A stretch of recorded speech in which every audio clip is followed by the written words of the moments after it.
ಇನ್ನು ಧನುರಾಶಿಯವರಿಗಂತೂ ಸಾಲದ ವಿಚಾರಕ್ಕೆ ಸಂಬಂಧಪಟ್ಟಂಥ ಚಿಂತೆ ಕಾಡುವಂಥ ಸಾಧ್ಯತೆ ಇರುತ್ತೆ. ದುಡ್ಡಿನ ವ್ಯವಹಾರದಲ್ಲಿ ಸ್ವಲ್ಪ ಎಚ್ಚರಿಕೆ ವಹಿಸಿ, ಮನೆ ಬದಲಾವಣೆ ವಿಚಾರದಲ್ಲಿ ಹೆಚ್ಚು ಆಲೋಚನೆಯನ್ನು ಮಾಡ್ತೀರಾ. ಇನ್ನು ವಿದ್ಯಾಭ್ಯಾಸಕ್ಕೆ ಸಂಬಂಧಪಟ್ಟಂಥ ವಿದ್ಯಾರ್ಥಿಗಳಿಗಂತೂ ಪ್ರಗತಿ ದಿನ ಕಂಡುಬರುವಂಥದ್ದಿರುತ್ತೆ. ಒಟ್ಟಾರೆ ವಿದ್ಯಾಭ್ಯಾಸದಲ್ಲಿ ಉತ್ತಮವಾದಂತಹ ಅಭಿವೃದ್ಧಿಯನ್ನು ಮಕ್ಕಳ ವಿಚಾರಕ್ಕೆ ಸಂಬಂಧಪಟ್ಟಂಥದ್ದು ನೋಡಲಿಕ್ಕೆ ಇರುತ್ತೆ.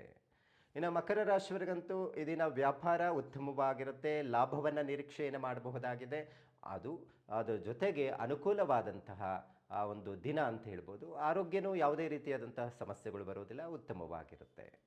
ಇನ್ನು ಕುಂಭರಾಶಿಯವರಿಗಂತೂ ಭೂಮಿ ವ್ಯವಹಾರಕ್ಕೆ ಸಂಬಂಧಪಟ್ಟಂತಹ ವಿಚಾರದಲ್ಲಿ ಅನುಕೂಲ. ಇಂದು ಹೊಸ ಹೂಡಿಕೆ ಏನೇ ಮಾಡಿದ್ರೂ ಅವಕಾಶಗಳು ಉತ್ತಮವಾದಂತಹ ಲಭ್ಯ ಆಗುವಂಥ ಸಾಧ್ಯತೆಗಳು ಈ ದಿನ ಇರುತ್ತೆ. ಅಧಿಕವಾದಂಥ ಲಾಭವನ್ನು ಪಡೆದುಕೊಳ್ಳುವಂತಹ ಸಾಧ್ಯತೆಗಳು ಈ ದಿನ ಕಂಡುಬರುವಂಥದ್ದಿರುತ್ತೆ.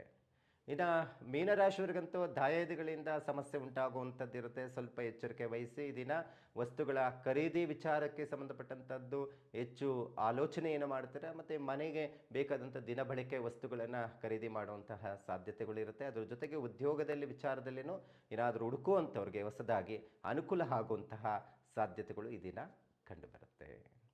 ಇನ್ನು 12 ರಾಶಿಯ ಫಲಾನುಫಲಗಳ ಬಗ್ಗೆ ತಿಳಿದುಕೊಂಡ್ರೆ ಈ ದಿನ ಕಾಲಭೈರವ ಆರಾಧನೆ ಮಾಡ್ಕೊಳ್ಳಿ. ಈ ದಿನ ಕಾಲಭೈರವ ಅಷ್ಟಕ ಮತ್ತು ಕಾಲಭೈರವನ ಪೂಜೆ ಪುನಸ್ಕಾರಗಳು ಮಾಡಿಕೊಳ್ಳೋದ್ರಿಂದ ಉತ್ತಮ ಫಲ ಪ್ರಾಪ್ತಿ ಆಗುತ್ತೆ. ಹರೇ ಶ್ರೀನಿವಾಸ.